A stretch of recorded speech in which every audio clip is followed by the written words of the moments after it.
요양보호사 자격증을 들고 요양원에 취직을 해서 일을 했을 때 열악하긴 했어요. 굉장히 환경이 열악했어요. 특히 야간 파트는 이제 2.2명당 1명의 요양보호사님을 요양원에서는 고용하지만 보여지는 주간에 주로 선생님들이 많이 있죠. 그리고 야간에는 최소한의 인원을 이제 배치를 해요. 그러니까 야간 선생님들은 기저귀를 갈 때만큼은 굉장히 바빠요. 다리에 불나도록 정말 롤러 달고 달려야 될 정도로 그렇게 바빠요. 그래서 이제 25명을 2명이서 케어를 하게 되면 25명 중에 거의 20명의 기저귀를 갈게 되죠. 얼마나 힘들겠어요. 얼굴에서 땀이 뻘뻘 나요. 그냥 워터드롭, 물이 짤 흐르는 거예요. 떨어지는 거예요. 수도꼭지처럼. 그렇게 힘든 그 작업 현장이에요. 그래서 그런지 이제 안타까운 점은 보호사님들이, 선생님들이 어르신들의 기저귀를 갈 때 엉덩이 들어주세요 해서 엉덩이 들어주시는 분도 있어요. 그럴 때는 정말 기저귀 갈기가 쉽죠. 또 많이 싸시는 분보다는 물론 적게 싸시는 분이 기저귀 갈기가 또 훨씬 쉽죠. 그래서 우리는 이제 가벼운 그런 힘 안 들을 것이라 예상되는 환자의 그 방 앞에서는 그래도 부담감이 없어요. 그리고 맨날 갈 때마다 똥을 싼다거나 어느 날 기저귀를 갈러 갔는데 매트까지 다 이제 상당히 여러 번 자주 젖어 있고 옷도 다 젖어 있고 그렇게 많이 싸시는 분 앞에서는 조금 부담이 돼서 그런 기분으로 방문을 열 때가 있어요. 그런 기분은 제가 잘 느껴서 알고 있죠. 사실은 저도 느꼈어요. 어떤 방은 4명의 환자가 있는데 4명의 환자가 다 똥을 싸세요. 자주 다 쉬를 자주 보세요. 자주 물도 엄청 드세요. 맨날 물 가져오래요. 물 가져다 드려야죠. 당연히 그거 거부하면 안 되죠. 밥도 많이 달라고 하세요. 당연히 많이 드셔야죠. 왜냐면 우리는 대상자, 클라이언트를 충분히 존중하고 대상자가 건강에 어떤 이렇게 해가 없는다면, 건강에 지장이 없다라고 한다면 대상자가 잘 먹고 잘 살 수 있는 거를 충분히 도와줘야 되는 게 요양보호사다라는 생각으로 저는 있어요. 그래서 물 달라고 그러면 항상 쪼르르 달려가서 물 듬뿍 쳐주고, 다시 저 환자 물이 떨어졌나 보다 싶을 때는 또 가서 확인해보고 또 물 갖다 줘요.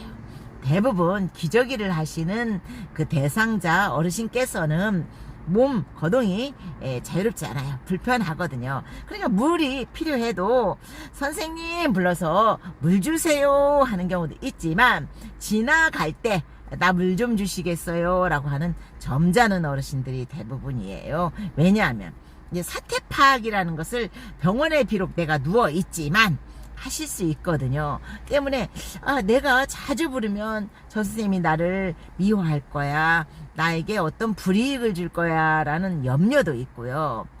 그래서 그런지 잘 안 부르세요.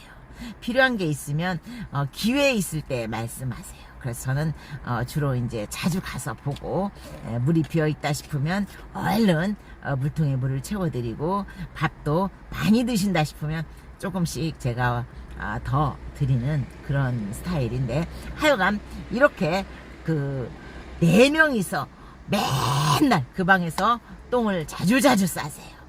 그런데 그 방문 앞에 서 있을 때 기저귀를 갈러 밥을 주고 물을 줄 때는 기분이 좋아요. 그런데 솔직히 고백할게요. 기저귀 타임에 그 방문 앞에 서면 워밍업이 필요해요.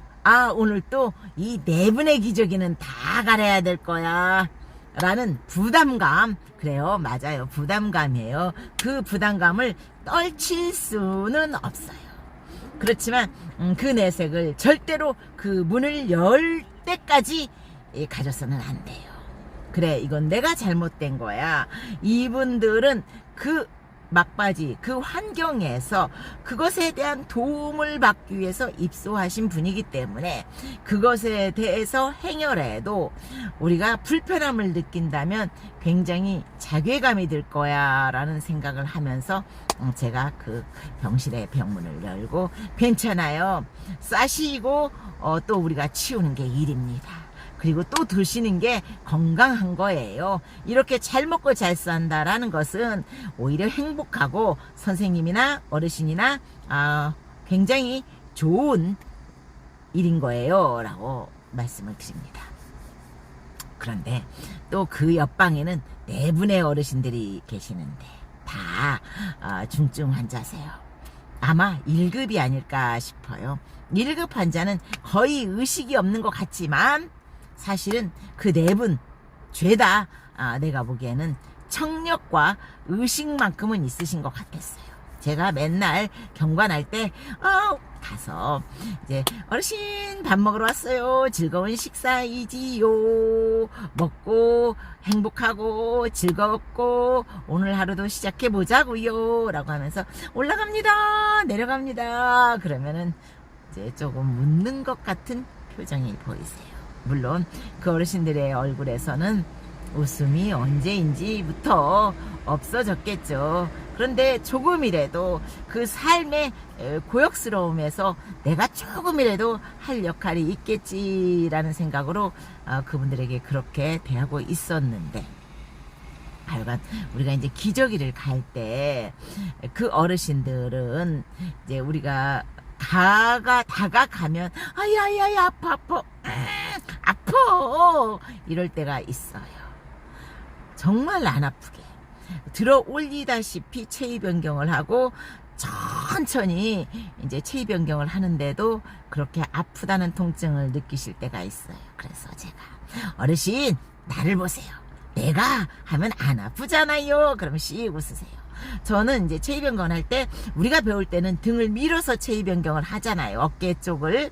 그런데 저는 그렇게 안 해요.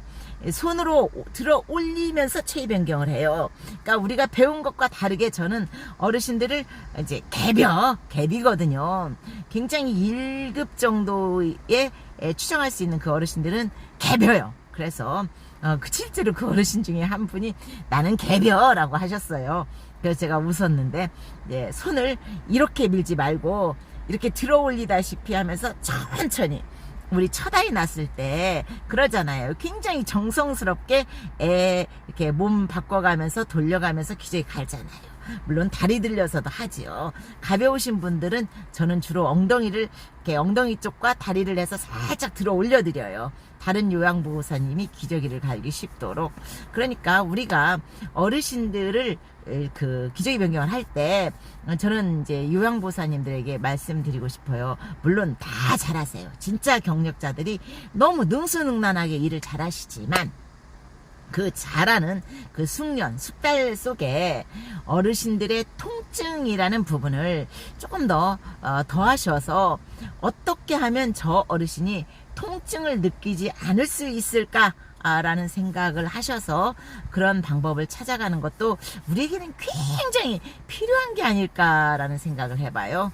오늘도 좋은 하루 되시고 멋진 요양보호사 선생님이 되세요.